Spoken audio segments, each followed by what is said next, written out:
Good morning students. बेटे अपना अज का टॉपिक है नैपोलीयन दे अंदरूनी सुधार। नैपोलीयन ने किहड़े सुधार किए 1799 ईस्वी तो लैके 1804 तक। इन्हां 5 सालों तक वो अहुदे ते रहा ते इन्हां 5 सालों विच उसने किहड़े सुधार किए इस बारे अज आपां रीड करांगे। सब तो पहला हैगे ने उसने स्थानिक शासन विच सुधार, भाव के लोकल शासन विच उहने किहड़े सुधार किए। नैपोलीयन का मनना सी कि जेकर असीं केंद्री सरकार की सफलता है जिहड़ी ओह स्थानक शासन की कार्यकुशलता उत्ते डिपेंड करती है। जेकर लोकल जिहड़ा शासन है ओह वधिया तरीके दा होऊगा तां केंद्री सरकार भी सफल होऊगी। वो इस गल विच विश्वास रखदा सी, जिस करके उसने जिहड़ा लोकल शासन विच बहुत ज़्यादा सुधार किए। 17 फरवरी 1800 ईस्वी ਦੇ ਸਥਾਨਕ ਸ਼ਾਸਨ ਸੰਬੰਧੀ ਇੱਕ ਐਕਟ ਪਾਸ ਹੋਇਆ ਸੀਗਾ, ਜਿਸ ਦੇ ਅਨੁਸਾਰ ਹਰੇਕ ਪ੍ਰਾਂਤ ਅਤੇ ਹਰ ਇੱਕ ਡਿਪਾਰਟਮੈਂਟ ਦੇ ਸੀ ਜਿਹੜਾ ਵਿੱਚ ਪ੍ਰੀਫੈਕਟ ਅਤੇ ਜ਼ਿਲ੍ਹੇ ਵਿੱਚ ਉਪ ਪ੍ਰੀਫੈਕਟ ਦੀ ਜਿਹੜੀ ਨਿਯੁਕਤੀ ਕੀਤੀ ਗਈ। ਹਰ ਇੱਕ ਕਮਿਊਨ ਜਾਂ ਛੋਟੇ ਨਗਰ ਵਿੱਚ ਮੇਅਰ ਦੀ ਨਿਯੁਕਤੀ ਕੀਤੀ ਗਈ।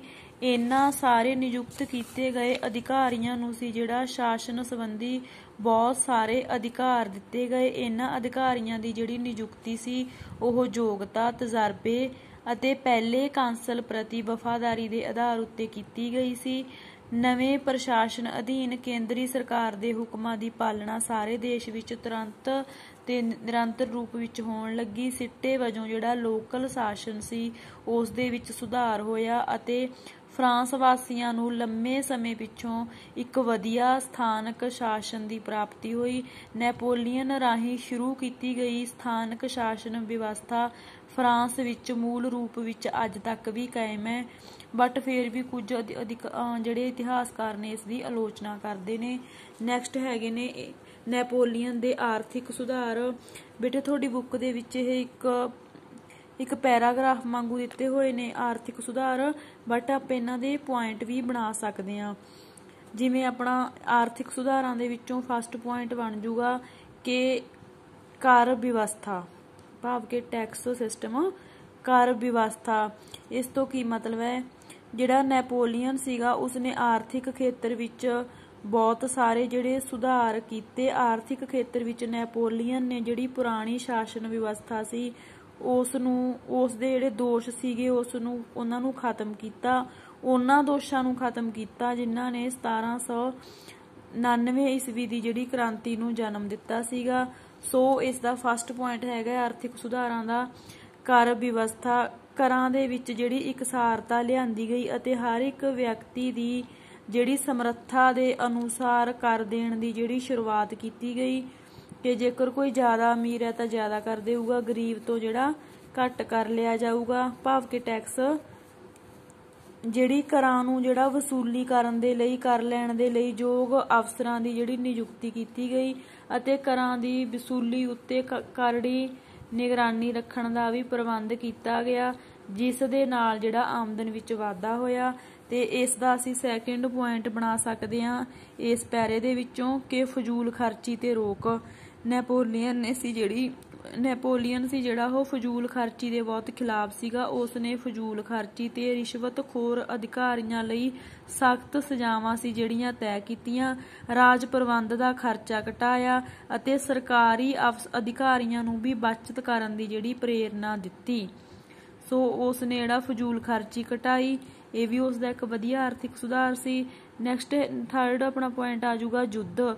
ਲੜਾਈਆਂ ਦੇ ਖਰਚ ਤੋਂ ਦੇਸ਼ ਦੀ ਜਿਹੜੀ ਆਰਥਿਕ ਵਿਵਸਥਾ ਸੀ ਉਸ ਨੂੰ ਸੁਰੱਖਿਅਤ ਰੱਖਣ ਦੇ ਲਈ ਨੈਪੋਲੀਅਨ ਨੇ ਇੱਕ ਵਿਸ਼ੇਸ਼ ਫੰਡ ਕਾਇਮ ਕੀਤਾ। ਇਸ ਫੰਡ ਵਿੱਚ ਹਾਰੇ ਹੋਏ ਦੇਸ਼ਾਂ ਤੋਂ ਪ੍ਰਾਪਤ ਕੀਤਾ ਗਿਆ ਧਨ ਜਮ੍ਹਾਂ ਕੀਤਾ ਜਾਂਦਾ ਸੀ, ਜੋ ਸਿਰਫ ਯੁੱਧਾਂ ਉੱਤੇ ਹੀ ਖਰਚ ਕੀਤਾ ਜਾਂਦਾ ਸੀ। ਠੀਕ ਹੈ ਜੀ। ਇਹਦਾ ਫੋਰਥ ਪੁਆਇੰਟ ਬਣ ਸਕਦਾ ਹੈ ਖੇਤੀਬਾੜੀ। ਨੈਪੋਲੀਅਨ ਨੇ ਖੇਤੀਬਾੜੀ ਦੇ ਵਿਕਾਸ ਲਈ ਵੀ ਠੋਸ ਕਦਮ ਉਠਾਏ। ਕਿਸਾਨਾਂ ਦਾ ਸਹਿਯੋਗ ਪ੍ਰਾਪਤ ਕਰਨ ਲਈ ਉਹਨਾਂ ਉੱਤੇ ਪਿਛਲੀਆਂ ਸਰਕਾਰਾਂ ਨਾਲੋਂ ਘੱਟ ਜਿਹੜੇ ਟੈਕਸ ਲਾਏ ਗਏ। ਕਿਸਾਨਾਂ ਨੂੰ ਖੇਤੀ ਦੇ ਆਧੁਨਿਕ ਢੰਗਾਂ ਨੂੰ ਅਪਣਾਉਣ ਲਈ ਉਤਸ਼ਾਹ ਦਿੱਤਾ ਗਿਆ। ਕਪਾਹ ਦਾ ਜਿਹੜਾ ਉਤਪਾਦਨ ਸੀ ਵਧਾਇਆ ਗਿਆ ਅਤੇ ਕੱਪੜਾ ਬੁਣਨ ਲਈ ਨਵੀਆਂ ਕਤਾਈ ਦੀਆਂ ਮਸ਼ੀਨਾਂ ਦੀ ਵਰਤੋਂ ਕੀਤੀ ਜਾਣ ਲੱਗੀ। ਲੋਕਾਂ ਨੂੰ ਜਿਹੜੀਆਂ ਮਸ਼ੀਨਾਂ ਸੀ ਮੁਹੱਈਆ ਕਰਵਾਈਆਂ ਗਈਆਂ। ਅਤੇ ਇਸ ਦਾ ਅਗਲਾ ਪੁਆਇੰਟ ਬਣੂਗਾ ਵਪਾਰ। ਨੈਪੋਲੀਅਨ ਨੇ ਵਪਾਰ ਦੀ ਉੱਨਤੀ ਵੱਲ ਵੀ ਆਪਣਾ ਧਿਆਨ ਦਿੱਤਾ। ਸੜਕਾਂ ਦੇ ਨਿਰਮਾਣ ਅਤੇ ਬੰਦਰਗਾਹਾਂ ਦੇ ਵਿਕਾਸ ਨਾਲ ਸੀ ਜਿਹੜਾ ਅੰਦਰੂਨੀ ਤੇ ਵਿਦੇਸ਼ੀ ਜਿਹੜਾ ਵਪਾਰ ਸੀ ਉਹ ਬੜੀ ਉੱਨਤੀ ਕਰਨ ਲੱਗਿਆ। ਉਤਪਾਦਨ ਤੇ ਉਪਜ ਦੇ ਵਾਧੇ ਨਾਲ ਸੀ ਜਿਹੜੀ ਬੇਰੁਜ਼ਗਾਰੀ ਦੀ ਸਮੱਸਿਆ ਦਾ ਵੀ ਹੱਲ ਹੋਇਆ। ਸੋ ਇਹਨਾਂ ਆਰਥਿਕ ਸੁਧਾਰਾਂ ਦੇ ਕਰਕੇ ਸੀ ਜਿਹੜਾ ਫਰਾਂਸ ਵਿੱਚ ਸਭ ਪਾਸੇ ਜਿਹੜੀ ਖੁਸ਼ਹਾਲੀ ਵਿਖਾਈ ਦੇਣ ਲੱਗੀ। ਇਹ ਸੀਗੇ ਉਸਦੇ ਆਰਥਿਕ ਸੁਧਾਰ। ਅੱਗੇ ਆਪਾਂ ਗੱਲ ਕਰਦੇ ਹਾਂ ਉਸਦੇ ਧਾਰਮਿਕ ਸੁਧਾਰਾਂ ਦੀ। ਧਾਰਮਿਕ ਸੁਧਾਰ ਕਹਿ ਲਓ ਜਾਂ ਪੋਪ ਨਾਲ ਸਮਝੌਤਾ ਕਹਿ ਲਓ। ਧਾਰਮਿਕ ਸੁਧਾਰ ਕਿਹੜੇ ਕਿਹੜੇ ਨੇ? ਪਹਿਲੇ ਕਾਂਸਲ ਦੇ ਰੂਪ ਵਿੱਚ, ਜਦੋਂ ਇਹ ਪਹਿਲਾ ਕਾਂਸਲ ਬਣਿਆ ਨੈਪੋਲੀਅਨ, ਪਹਿਲੇ ਕਾਂਸਲ ਦੇ ਰੂਪ ਵਿੱਚ ਨੈਪੋਲੀਅਨ ਦੀ ਇੱਕ ਅਤੀ ਮਹੱਤਵਪੂਰਨ ਸਫਲਤਾ ਸੀ ਉਸ ਦਾ ਰੋਮ ਦੇ ਪੋਪ ਨਾਲ 1821 ਈਸਵੀ ਵਿੱਚ ਕੀਤਾ ਗਿਆ ਸਮਝੌਤਾ। 1799 ਈਸਵੀ ਦੀ ਕ੍ਰਾਂਤੀ ਦੇ ਸਮੇਂ ਤੋਂ ਹੀ ਸਰਕਾਰ ਅਤੇ ਚਰਚ ਦੇ ਜਿਹੜੀ ਵਿਚਕਾਰ ਸੀ ਡੂੰਘੀ ਦੁਸ਼ਮਣੀ ਪਈ ਹੋਈ ਸੀ। ਨੈਪੋਲੀਅਨ ਨੇ ਇਸ ਗੁੰਝਲਦਾਰ ਤੇ ਨਾਜ਼ੁਕ ਸਮੱਸਿਆ ਦਾ ਹੱਲ ਇੱਕ ਮਾਹਰ ਸਿਆਸਤਦਾਨਾਂ ਵਾਂਗ ਕੀਤਾ। ਉਸ ਦਾ ਆਪਣਾ ਕੋਈ ਨਿਸ਼ਚਿਤ ਧਰਮ ਨਹੀਂ ਸੀ, ਪਰ ਉਸ ਦਾ ਇਹ ਮੰਨਣਾ ਸੀ ਕਿ ਲੋਕਾਂ ਦਾ ਕੋਈ ਨਾ ਕੋਈ ਧਰਮ ਜ਼ਰੂਰ ਹੋਣਾ ਚਾਹੀਦਾ ਹੈ। ਉਹ ਧਰਮ ਦੇ ਬਿਨਾਂ ਰਾਜ ਨੂੰ ਬਿਨਾਂ ਮਲਾਹ ਦੀ ਕਸ਼ਤੀ ਦੇ ਬਰਾਬਰ ਸਮਝਦਾ ਸੀ। ਉਸ ਦੀਆਂ ਨਜ਼ਰਾਂ ਵਿੱਚ ਸੀ ਜਿਹੜਾ ਧਰਮ ਇੱਕ ਲਾਭਕਾਰੀ ਰਾਜਨੀਤਿਕ ਹਥਿਆਰ ਐਂਡ ਸਮਾਜ ਨੂੰ ਜੋੜਨ ਵਾਲਾ ਇੱਕ ਸੀਮਿੰਟ ਸੀਗਾ। ਉਹ ਅਜਿਹੇ ਚਰਚ ਦੀ ਸਥਾਪਨਾ ਕਰਨਾ ਚਾਹੁੰਦਾ ਸੀ ਜੋ ਉਸ ਦੇ ਸ਼ਾਸਨ ਲਈ ਲਾਭਦਾਇਕ ਹੋਵੇ। ਸੋ ਇਸ ਲਈ ਦੇਸ਼ ਦੇ ਰੋਮਨ ਕੈਥੋਲਿਕ ਲੋਕਾਂ ਦਾ ਸਮਰਥਨ ਪ੍ਰਾਪਤ ਕਰਨ ਦੇ ਉਦੇਸ਼ ਨਾਲ ਨੈਪੋਲੀਅਨ ਨੇ 1800 ਈਸਵੀ ਵਿੱਚ ਰੋਮ ਦੇ ਪੋਪ ਨਾਲ ਸਮਝੌਤੇ ਦੀ ਗੱਲਬਾਤ ਸ਼ੁਰੂ ਕੀਤੀ ਅਤੇ 1801 ਈਸਵੀ ਵਿੱਚ ਉਹ ਇਸ ਫੈਸਲੇ ਤੇ ਸਫਲ ਹੋਇਆ ਅਤੇ ਨੈਪੋਲੀਅਨ ਅਤੇ ਪੋਪ ਦੇ ਜਿਹੜਾ ਵਿਚਕਾਰ ਸੀਗਾ 16 ਜੁਲਾਈ 1801 ਈਸਵੀ ਨੂੰ ਸਮਝੌਤਾ ਹੋ ਗਿਆ ਸੀਗਾ। ਇਹ ਉਸਦਾ ਇੱਕ ਵਧੀਆ ਸੁਧਾਰ ਸੀਗਾ। ਇਸ ਸਮਝੌਤੇ ਨਾਲ ਜਿਹੜਾ ਸਰਕਾਰ ਅਤੇ ਚਰਚ ਵਿਚਕਾਰ ਪਿਛਲੇ ਕਈ ਸਾਲਾਂ ਤੋਂ ਚੱਲਿਆ ਆ ਰਿਹਾ ਜਿਹੜਾ ਝਗੜਾ ਸੀ ਉਹ ਖਤਮ ਹੋ ਗਿਆ ਸੀ। ਇਸ ਨਾਲ ਫਰਾਂਸੀਸੀ ਸਮਾਜ ਵਿੱਚ ਸ਼ਾਂਤੀ ਤੇ ਏਕਤਾ ਸੀ ਜਿਹੜੀ ਸਥਾਪਿਤ ਹੋ ਗਈ ਸੀ। ਸੋ ਇਹ ਵੀ ਉਸ ਦਾ ਇੱਕ ਮੇਨ ਸੁਧਾਰ ਸੀਗਾ, ਧਾਰਮਿਕ ਸੁਧਾਰ। ਅੱਗੇ ਹੈਗਾ ਨਿਆਂ ਸੰਬੰਧੀ ਸੁਧਾਰ ਅਤੇ ਕਾਨੂੰਨ ਦਾ ਸੰਗ੍ਰਹਿ। ਨੈਪੋਲੀਅਨ ਦੀ ਸਭ ਤੋਂ ਮਹੱਤਵਪੂਰਨ ਚਿਰਸਥਾਈ ਪ੍ਰਾਪਤੀ ਫਰਾਂਸ ਦੇ ਕਾਨੂੰਨਾਂ ਦਾ ਸੰਗ੍ਰਹਿ ਕਰਨਾ ਸੀ ਅਤੇ ਇਸ ਨੂੰ ਲਿਖਤੀ ਰੂਪ ਦੇਣਾ ਸੀ। ਪਹਿਲੇ ਕਾਂਸਲ ਦੀ ਪਦਵੀ ਸੰਭਾਲਦੇ ਸਾਰ ਹੀ ਨੈਪੋਲੀਅਨ ਨੇ ਕਾਨੂੰਨਾਂ ਦੇ ਨਿਯਮਬੱਧ ਕੰਮ ਦਾ ਜਿਹੜਾ ਨਿਯਮਬੱਧ ਕਰਨ ਦਾ ਕੰਮ ਸ਼ੁਰੂ ਕੀਤਾ ਸੀ। ਸਭ ਤੋਂ ਪਹਿਲਾਂ ਉਸਨੇ ਸਿਵਲ ਕੋਡ ਬਣਾਇਆ ਸੀ।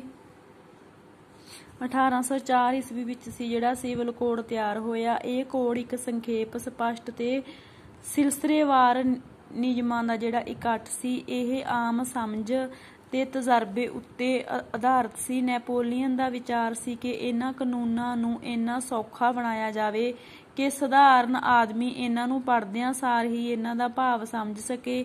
ਇਸ ਅਨੁਸਾਰ ਨਾਗਰਿਕ ਅਧਿਕਾਰਾਂ ਦੀ ਸਮਾਨਤਾ ਤੇ ਧਾਰਮਿਕ ਸੁਤੰਤਰਤਾ ਕਾਇਮ ਕੀਤੀ ਗਈ। ਇਸ ਕੋਡ ਵਿੱਚ ਪਿਤਾ ਪੁਰਖੀ ਪਰਿਵਾਰ ਨੂੰ ਮਾਨਤਾ ਦਿੱਤੀ ਗਈ, ਜਿਸ ਵਿੱਚ ਪਿਤਾ ਦੀ ਸਰਵ ਉੱਚਤਾ ਕਾਇਮ ਕਰਨ ਦਾ ਯਤਨ ਕੀਤਾ ਗਿਆ। ਭਾਵ ਕਿ ਜਿਹੜਾ ਘਰ ਦਾ ਵੱਡਾ ਬਜ਼ੁਰਗ ਆ ਉਹ ਮੁਖੀ ਹੋਵੇਗਾ ਘਰ ਦਾ। ਪਰਿਵਾਰ ਦੇ ਸਾਰੇ ਮੈਂਬਰਾਂ ਲਈ ਪਿਤਾ ਦੀ ਆਗਿਆ ਦਾ, ਭਾਵ ਕਿ ਪਰਿਵਾਰ ਦੇ ਮੁਖੀ ਦੀ ਆਗਿਆ ਦਾ ਪਾਲਣ ਕਰਨਾ ਲਾਜ਼ਮੀ ਸੀ। ਪਿਤਾ ਬੱਚਿਆਂ ਨੂੰ 6 ਮਹੀਨਿਆਂ ਦੀ ਕੈਦ ਵੀ ਕਰਵਾ ਸਕਦਾ ਸੀ ਅਤੇ 18 ਸਾਲਾਂ ਤੱਕ ਉਹ ਬੱਚਿਆਂ ਦੀ ਕਮਾਈ ਲੈਣ ਦਾ ਵੀ ਹੱਕਦਾਰ ਸੀ। ਵਿਆਹ ਲਈ ਵੀ ਪਿਤਾ ਦੀ ਪ੍ਰਵਾਨਗੀ ਜ਼ਰੂਰੀ ਕਰ ਦਿੱਤੀ ਗਈ। ਜਾਇਦਾਦ ਦੀ ਸਾਰੇ ਬੱਚਿਆਂ ਵਿੱਚ ਬਰਾਬਰ ਵੰਡ, ਪਤਨੀ ਦੀ ਪਤੀ ਪ੍ਰਤੀ ਪੂਰਨ ਵਫਾਦਾਰੀ ਅਤੇ ਪਤੀ ਪਤਨੀ ਵਿੱਚ ਕੁਝ ਸ਼ਰਤਾਂ ਤੇ ਤਲਾਕ ਦੀ ਜਿਹੜੀ ਵਿਵਸਥਾ ਵੀ ਸ਼ੁਰੂ ਕੀਤੀ ਗਈ ਅਤੇ ਵਿਅਕਤੀਗਤ ਸੰਪਤੀ ਰੱਖਣ ਦੇ ਅਧਿਕਾਰ ਸੰਬੰਧੀ ਨਿਯਮ ਆਦਿ ਇਸ ਕੋਡ ਵਿੱਚ ਜਿਹੜੇ ਸੀਗੇ ਤਿਆਰ ਕੀਤੇ ਗਏ। ਨੈਪੋਲੀਅਨ ਦਾ ਕੋਡ ਸੀ ਜਿਹੜਾ ਇਸਤਰੀ ਨੂੰ ਪੁਰਸ਼ ਦੇ ਬਰਾਬਰ ਦਾ ਦਰਜਾ ਨਹੀਂ ਦਿੰਦਾ ਸੀ। ਇਸ ਦੇ ਨਿਯਮਾਂ ਅਨੁਸਾਰ ਇਸਤਰੀ ਨੂੰ ਪੂਰੀ ਤਰ੍ਹਾਂ ਪੁਰਸ਼ ਦੇ ਅਧੀਨ ਕਰ ਦਿੱਤਾ ਗਿਆ। ਉਹ ਉਸ ਦੀ ਮਰਜ਼ੀ ਤੋਂ ਬਿਨਾਂ ਕੋਈ ਸੰਪੱਤੀ ਨਹੀਂ ਬਣਾ ਸਕਦੀ ਸੀ ਅਤੇ ਨਾ ਹੀ ਵੇਚ ਸਕਦੀ ਸੀਗੀ। 1804 ਈਸਵੀ ਵਿੱਚ ਨੈਪੋਲੀਅਨ ਦੇ ਬਾਦਸ਼ਾਹ ਬਣਨ ਪਿੱਛੋਂ ਵੀ ਕਾਨੂੰਨਾਂ ਦੇ ਜਿਹੜਾ ਨਿਯਮਬੱਧ ਕਰਨ ਦਾ ਕੰਮ ਜਾਰੀ ਰਿਹਾ। ਸੋ ਇਹ ਸੀਗੇ ਉਸ ਜਿਹੜਾ ਕੋਡ ਤਿਆਰ ਕੀਤਾ ਸੀ ਤੇ ਉਸ ਕੋਡ ਵਿੱਚ ਜੋ ਜਿਹੜੀਆਂ ਗੱਲਾਂ ਤਿਆਰ ਕੀਤੀਆਂ ਗਈਆਂ ਸੀ, ਜੋ ਲਿਖਿਆ ਗਿਆ ਸੀ, ਜੋ ਉਸਨੇ ਕਾਨੂੰਨ ਬਣਾਏ ਸੀਗੇ ਉਹਨਾਂ ਬਾਰੇ। ਐਂਡ ਅੱਗੇ ਆਪਾਂ ਗੱਲ ਕਰਦੇ ਹਾਂ ਉਸਦੇ ਸਿੱਖਿਆ ਸੰਬੰਧੀ ਸੁਧਾਰ ਕਿਹੜੇ ਸੀ। ਨੈਪੋਲੀਅਨ ਇੱਕ ਜਿਹੜਾ ਚੰਗੀ ਸਿੱਖਿਆ ਪ੍ਰਣਾਲੀ ਨੂੰ ਦੇਸ਼ ਦੀ ਉੱਨਤੀ ਤੇ ਰਾਸ਼ਟਰੀ ਭਾਵਨਾ ਦੇ ਵਿਕਾਸ ਲਈ ਜ਼ਰੂਰੀ ਸਮਝਦਾ ਸੀ। ਉਸ ਦਾ ਕਹਿਣਾ ਸੀ ਕਿ ਜੇ ਤੁਸੀਂ ਸਿੱਖਿਆ ਦੀਆਂ ਸਮੱਸਿਆਵਾਂ ਦਾ ਹੱਲ ਲੱਭ ਲਵੋ ਤਾਂ ਤੁਹਾਡੀਆਂ ਸਾਰੀਆਂ ਸਮੱਸਿਆਵਾਂ ਦਾ ਹੱਲ ਹੋ ਜਾਵੇਗਾ। ਉਹ ਜਾਣਦਾ ਸੀ ਕਿ ਇੱਕ ਦ੍ਰਿੜ ਤੇ ਸ਼ਕਤੀਸ਼ਾਲੀ ਸਾਮਰਾਜ ਲਈ ਚੰਗੇ ਸੈਨਿਕਾਂ ਦੇ ਨਾਲ ਯੋਗ ਪ੍ਰਬੰਧਕ, ਇੰਜੀਨੀਅਰਿੰਗ, ਡਾਕਟਰ ਅਤੇ ਜੱਜਾਂ, ਵਿਦਵਾਨਾਂ, ਕਲਾਕਾਰਾਂ ਦੀ ਵੀ ਲੋੜ ਹੈ ਅਤੇ ਇਹ ਲੋੜ ਚੰਗੀ ਸਿੱਖਿਆ ਪ੍ਰਣਾਲੀ ਹੀ ਪੂਰੀ ਕਰ ਸਕਦੀ ਹੈ, ਕਿਉਂਕਿ ਜੇਕਰ ਐਜੂਕੇਸ਼ਨ ਸਿਸਟਮ ਵਧੀਆ ਹੋਊਗਾ, ਸਿੱਖਿਆ ਪ੍ਰਣਾਲੀ ਵਧੀਆ ਹੋਊਗੀ ਤਾਂ ਹੀ ਜਿਹੜੇ ਲੋਕ ਨੇਗੇ ਪੜ੍ਹ ਲਿਖ ਕੇ ਇੰਜੀਨੀਅਰ, ਡਾਕਟਰ, ਜੱਜ, ਵਿਦਵਾਨ ਬਣ ਸਕਣਗੇ। ਇਸੇ ਲਈ ਉਸਨੇ ਸੀ ਜਿਹੜਾ ਨੈਪੋਲੀਅਨ ਨੇ ਨਵੀਂ ਸਿੱਖਿਆ ਪ੍ਰਣਾਲੀ ਬਣਾਈ, ਜਿਸ ਦੀਆਂ ਕੁਝ ਵਿਸ਼ੇਸ਼ਤਾਵਾਂ ਇਸ ਪ੍ਰਕਾਰ ਨੇ। ਫਸਟ ਹੈਗਾ ਹਰ ਇੱਕ ਕਮਿਊਨ ਦੇ ਵਿੱਚ ਜਿਹੜਾ ਪ੍ਰਾਇਮਰੀ ਸਿੱਖਿਆ ਦੇ ਕੇਂਦਰ ਖੋਲ੍ਹੇ ਗਏ। ਲਾਤੀਨੀ ਦੇ ਫਰਾਂਸੀਸੀ ਭਾਸ਼ਾਵਾਂ ਅਤੇ ਸਾਇੰਸ ਦੀ ਮੁੱਢਲੀ ਸਿੱਖਿਆ ਲਈ ਸੈਕੰਡਰੀ ਸਕੂਲ ਖੋਲ੍ਹੇ ਗਏ, ਜਿਨ੍ਹਾਂ ਉੱਤੇ ਕੇਂਦਰੀ ਸਰਕਾਰ ਦਾ ਕੰਟਰੋਲ ਸੀ। ਥਰਡ ਹੈਗਾ ਸਾਰੇ ਪ੍ਰਸਿੱਧ ਸ਼ਹਿਰਾਂ ਵਿੱਚ ਹਾਈ ਸਕੂਲਾਂ ਦੀ ਸਥਾਪਨਾ ਕੀਤੀ ਗਈ, ਜਿਨ੍ਹਾਂ ਵਿੱਚ ਸਰਕਾਰ ਵੱਲੋਂ ਨਿਯੁਕਤ ਕੀਤੇ ਗਏ ਜਿਹੜੇ ਟੀਚਰ ਸੀ ਉਹ ਸਿੱਖਿਆ ਦਿੰਦੇ ਸੀਗੇ। ਉਸਨੇ ਸਿੱਖਿਆ ਪ੍ਰਣਾਲੀ ਵਿੱਚ ਬਹੁਤ, ਜਿਵੇਂ ਆਪਾਂ ਨੇ ਕਿਹਾ, ਬਹੁਤ ਜ਼ਿਆਦਾ ਉਹਨੇ ਹਾਈ ਪ੍ਰਾਇਮਰੀ ਸਕੂਲ ਖੋਲ੍ਹੇ। ਜਿਹੜੇ ਸਰਕਾਰੀ ਜਿਹੜੇ ਟੀਚਰ ਸੀ ਉਹ ਵੀ ਜਿਹੜੇ ਬੱਚਿਆਂ ਨੂੰ ਸਿੱਖਿਆ ਦਿੰਦੇ ਸੀਗੇ, ਪਰ ਉਸ ਦੀਆਂ ਇਹਨਾਂ ਕੋਸ਼ਿਸ਼ਾਂ ਦੇ ਬਾਵਜੂਦ ਵੀ ਜਿਹੜੀ ਨੈਪੋਲੀਅਨ ਦੀ ਸਿੱਖਿਆ ਪ੍ਰਣਾਲੀ ਸੀ ਉਹ ਪੂਰੇ ਰੂਪ ਵਿੱਚ ਸਫਲ ਨਹੀਂ ਹੋਈ ਸੀ। ਉਸ ਦੇ ਰਾਜ ਦੇ ਐਂਡ ਤੱਕ ਜਿਹੜੇ ਦੇਸ਼ ਦੇ ਬਹੁਤ ਸਾਰੇ ਲੋਕ ਸੀ ਹਜੇ ਵੀ ਜਿਹੜੇ ਅਨਪੜ੍ਹ ਸੀਗੇ। ਨੈਪੋਲੀਅਨ ਸਿੱਖਿਆ ਖੇਤਰ ਵਿੱਚ ਚਰਚ ਦਾ ਪ੍ਰਭਾਵ ਖਤਮ ਕਰਨ ਵਿੱਚ ਵੀ ਅਸਫਲ ਰਿਹਾ। 1814-15 ਈਸਵੀ ਤੱਕ ਦੇਸ਼ ਦੀਆਂ ਅੱਧੀਆਂ ਤੋਂ ਵੱਧ ਸੰਸਥਾਵਾਂ ਸੀ ਜਿਹੜੀਆਂ ਚਰਚ ਦੇ ਅਧੀਨ ਹੋ ਗਈਆਂ। ਨੈਪੋਲੀਅਨ ਸੀ ਜਿਹੜਾ ਔਰਤਾਂ ਨੂੰ ਸਿਰਫ ਅਜਿਹੀ ਸਿੱਖਿਆ ਦੇਣਾ ਚਾਹੁੰਦਾ ਸੀ ਜਿਸ ਤੋਂ ਉਹ ਸਹਿਣਸ਼ੀਲਤਾ ਤੇ ਆਗਿਆਕਾਰੀ ਬਣਨ ਅਤੇ ਵਿਆਹ ਪਿੱਛੋਂ ਆਦਰਸ਼ ਤੇ ਵਫਾਦਾਰ ਪਤਨੀਆਂ ਬਣ ਕੇ ਰਹਿ ਸਕਣ। ਇਸ ਤੋਂ ਇਲਾਵਾ ਉਹ ਇਸਤਰੀਆਂ ਨੂੰ ਹੋਰ ਕੋਈ ਸਿੱਖਿਆ ਦੇਣ ਦੇ ਹੱਕ ਵਿੱਚ ਨਹੀਂ ਸੀ। ਦੂਸਰਾ ਜਿਹੜਾ ਛਾਪਾਖਾਨਾ, ਨੈਪੋਲੀਅਨ ਸੀ ਜਿਹੜਾ ਉਸਨੇ ਛਾਪੇਖਾਨੇ ਦੀ ਸੁਤੰਤਰਤਾ ਦਾ ਵੀ ਸਖਤ ਵਿਰੋਧ ਕੀਤਾ ਸੀ। ਉਹ ਛਾਪੇਖਾਨੇ ਦੀ ਸੁਤੰਤਰਤਾ ਦੇ ਹੱਕ ਵਿੱਚ ਨਹੀਂ ਸੀ। ਉਸ ਦੇ ਸ਼ਾਸਨ ਵਿੱਚ ਸੀ ਜਿਹੜਾ ਅਖਬਾਰਾਂ ਅਤੇ ਰਸਾਲਿਆਂ ਉੱਤੇ ਸਖਤ ਪਾਬੰਦੀ ਲੱਗੀ ਹੋਈ ਸੀ।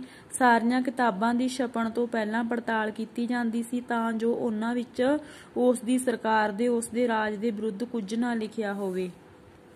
ਇਹ ਉਸ ਦੀ ਸਿੱਖਿਆ ਪ੍ਰਣਾਲੀ ਦੇ ਕੁਝ ਘਟਨਾ ਸੀ ਜਿਹਦੇ ਕਾਰਨ ਉਹਦੀ ਜਿਹੜੀ ਸਿੱਖਿਆ ਪ੍ਰਣਾਲੀ ਸੀ ਉਹ ਪ੍ਰੋਪਰ ਸਫਲ ਨਾ ਹੋ ਸਕੀ। ਅੱਗੇ ਹੈਗੇ ਨੇ ਉਸਦੇ ਲੋਕ ਭਲਾਈ ਦੇ ਕੰਮ। ਉਸਦੇ ਸੁਧਾਰਾਂ ਵਿੱਚ ਉਸਦੇ ਲੋਕ ਭਲਾਈ ਦੇ ਕੰਮ ਵੀ ਬਹੁਤ ਮੇਨ ਨੇ, ਜਿਵੇਂ ਉਸਨੇ ਬਹੁਤ ਸਾਰੀਆਂ ਸੜਕਾਂ ਬਣਾਈਆਂ, ਬਹੁਤ ਸਾਰੀਆਂ ਨਵੀਆਂ ਨਹਿਰਾਂ, ਨਦੀਆਂ ਦਾ ਸੀ ਜਿਹੜਾ ਨਿਰਮਾਣ ਕਰਾਇਆ, ਨਦੀਆਂ ਦੇ ਉੱਪਰ ਸੀ ਜਿਹੜੇ ਪੁਲ ਬਣਾਏ ਗਏ ਅਤੇ ਸਾਹਿਤ ਦਾ ਬਹੁਤ ਜ਼ਿਆਦਾ ਵਿਕਾਸ ਕਰਾਇਆ ਗਿਆ, ਕਲਾ ਦਾ ਬਹੁਤ ਵਿਕਾਸ ਕਰਾਇਆ। ਦੇਸ਼ ਵਿੱਚ ਸੁੰਦਰ ਭਾਵਨਾ ਅਤੇ ਮੂਰਤੀਆਂ ਦੀ ਉਸਾਰੀ ਕਰਵਾਈ। ਹਜ਼ਾਰਾਂ ਮੂਰਤੀਆਂ, ਤਸਵੀਰਾਂ ਤੇ ਕਲਾਕ੍ਰਿਤੀਆਂ ਨਾਲ ਸਜਾਇਆ ਗਿਆ ਪੂਰੇ ਦੇਸ਼ ਨੂੰ। ਸੋ ਇਹ ਵੀ ਉਸ ਦੇ ਲੋਕ ਭਲਾਈ ਦੇ ਕੁਝ ਕੰਮ ਸੀਗੇ। ਅਤੇ ਅੱਗੇ ਹੈਗੇ ਨੇ ਨੈਪੋਲੀਅਨ ਦੇ ਕੁਝ ਫੁਟਕਲ ਸੁਧਾਰ, ਜਿਵੇਂ ਕਿ ਉਹਦੇ ਫੁਟਕਲ ਸੁਧਾਰਾਂ ਵਿੱਚ ਆਉਂਦਾ ਕਿ ਉਸ ਨੇ ਦੇਸ਼ ਵਿੱਚ ਊਚ ਨੀਚ ਦੇ ਬਨਾਵਟੀ ਭੇਦਭਾਵ ਨੂੰ ਦੂਰ ਕਰਨ ਦੇ ਬਹੁਤ ਯਤਨ ਕੀਤੇ। ਉਸ ਨੇ ਸਰਕਾਰੀ ਨੌਕਰੀਆਂ ਦੇ ਜਿਹੜੇ ਦਰਵਾਜ਼ੇ ਸੀ ਉਹ ਸਭ ਲੋਕਾਂ ਦੇ ਲਈ ਬਰਾਬਰ ਖੋਲ੍ਹੇ। ਉਸ ਨੇ ਸੀ ਜਿਹੜਾ ਊਚ ਨੀਚ ਦੀ ਭਾਵਨਾ ਨੂੰ ਖਤਮ ਕੀਤਾ, ਕੋਸ਼ਿਸ਼ ਕੀਤੀ ਉਸ ਨੂੰ ਖਤਮ ਕਰਨ ਦੀ। ਅਤੇ ਆਪਣੇ 5 ਸਾਲਾਂ ਦੇ ਰਾਜ ਦੇ ਬਹੁਤ ਥੋੜ੍ਹੇ ਸਮੇਂ ਵਿੱਚ ਹੀ, 5 ਸਾਲਾਂ ਵਿੱਚ ਹੀ ਉਸਨੇ ਫਰਾਂਸ ਵਿੱਚ ਸ਼ਾਂਤੀ, ਵਿਵਸਥਾ, ਸੁਰੱਖਿਆ ਅਤੇ ਅਨੁਸ਼ਾਸਨ ਪੈਦਾ ਕੀਤਾ ਅਤੇ ਫਰਾਂਸ ਦੇ ਵਿੱਚ ਸੀ ਜਿਹੜੀ ਆਰਥਿਕ ਖੁਸ਼ਹਾਲੀ ਲਿਆਂਦੀ। ਉਸਨੇ ਬਹੁਤ ਜ਼ਿਆਦਾ ਲੋਕ ਭਲਾਈ ਦੇ ਕੰਮ ਕੀਤੇ ਜਿਹੜੇ ਬਹੁਤ ਜ਼ਿਆਦਾ ਸ਼ਲਾਘਾਯੋਗ ਨੇ। ਜਿਹੜਾ ਨੈਪੋਲੀਅਨ ਦੁਆਰਾ ਬਣਾਇਆ ਗਿਆ ਸਾਮਰਾਜ ਸੀ, ਭਾਵੇਂ ਉਹਦੀ ਮੌਤ ਤੋਂ ਪਹਿਲਾਂ ਹੀ ਨਸ਼ਟ ਹੋ ਗਿਆ ਸੀ, ਪਰ ਉਸ ਦੇ ਫਰਾਂਸ ਵਿੱਚ ਕੀਤੇ ਗਏ ਜਿਹੜੇ ਸੁਧਾਰ ਸੀ, ਜਿਹੜੇ ਕੰਮ ਸੀਗੇ, ਅੱਜ ਵੀ ਫਰਾਂਸ ਲਈ ਗੌਰਵ ਦਾ ਵਿਸ਼ਾ ਨੇ। ਸੋ ਅਸੀਂ ਕੁੱਲ ਮਿਲਾ ਕੇ ਕਹਿ ਸਕਦੇ ਹਾਂ ਕਿ ਨੈਪੋਲੀਅਨ ਬੋਨਾਪਾਰਟ ਨੇ ਬਹੁਤ ਸਾਰੇ ਸੁਧਾਰ ਕੀਤੇ ਸੀ ਦੇਸ਼ ਦੇ ਵਿੱਚ, ਫਰਾਂਸ ਦੇ ਵਿੱਚ, ਜਿਹੜੇ ਅੱਜ ਵੀ ਜਿਹੜੇ ਫਰਾਂਸ ਦੇ ਲੋਕਾਂ ਦੇ ਲਈ ਇੱਕ ਗੌਰਵ ਬਣੇ ਹੋਏ ਨੇ।